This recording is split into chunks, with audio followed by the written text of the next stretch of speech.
பிரியமானவர்களே, இயேசு கிறிஸ்துவின் இணையற்ற நாமத்தில் உங்களை வாழ்த்துகிறேன்.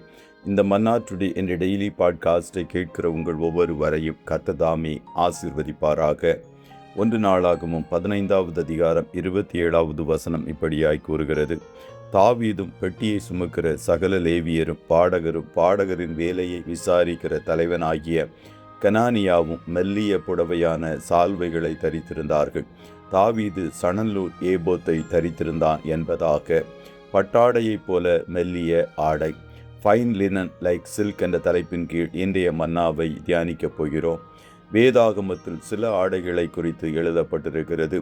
சணல் நூல் தரித்த ஆடை, பஞ்சு நூல் ஆடை, மெல்லிய ஆடை, அதாவது பட்டாடையைப் போல உயர்தரம் வாய்ந்ததும் தூய்மையாகவும் இருக்கும் ஆடை.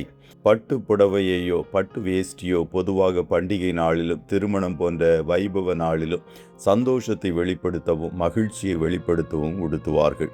தாவீது கர்த்தருடைய உடன்படிக்கை பெட்டியை கொண்டு வரும்போது அவனுக்கும் பெட்டியை சுமக்கிற லேவியருக்கும் பாடகருக்கும் மிகுந்த மகிழ்ச்சி உண்டானது.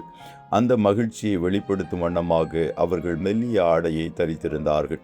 இன்றைக்கு நாம் நம்முடைய மகிழ்ச்சியை வெளிப்படுத்த துதி என்னும் ஆடையை தரிக்கிறவர்களாக காணப்பட வேண்டும்.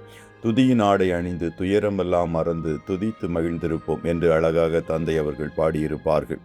ஆசாப், ஏமான், ஏதூத்தினுடைய கூட்டத்தாரும் அவர்களுடைய குமாரர் சகோதரருடைய கூட்டத்தாரும் ஆகிய பாடகரான லேவியர் அனைவரும் மெல்லிய புடவைகளை தரித்து கைத்தாளங்களையும் தம்புருக்களையும் சுரமண்டலங்களையும் பிடித்து பலிபீடத்திற்கு கிழக்கே நின்றார்கள் என்று 2 நாளாகமும் 5:12 கூறுகிறது.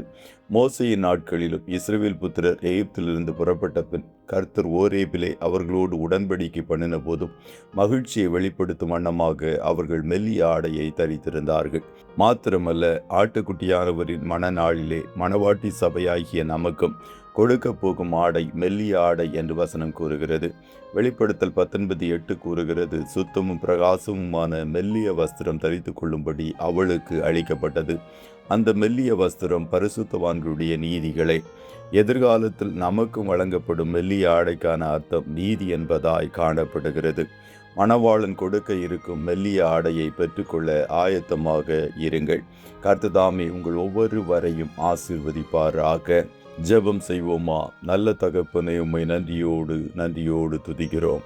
இந்த மன்னா டுடே டெய்லி பாட்காஸ்டை கேட்கிற உம்முடைய பிள்ளைகள் ஒவ்வொருவரையும் கர்த்தர் தாமே ஆசீர்வதிப்பீராக. அப்பா, துதி என்னும் மெல்லிய ஆடையை அணிந்தவர்களாய் உம்மை எப்போதும் துதித்து அதிலே நாங்கள் மகிழ்ந்திருக்கிற கிருபையையும் பாக்கியத்தையும் கர்த்தர் எங்களுக்கு நீர் கொடுப்பீராக. இயேசுவே, உம்முடைய மணநாளில் மணவாட்டி சபையாக்கி எங்களுக்கு நீர் கொடுக்க போகிற மெல்லிய ஆடைக்காக கோடி ஸ்தோத்திரம்.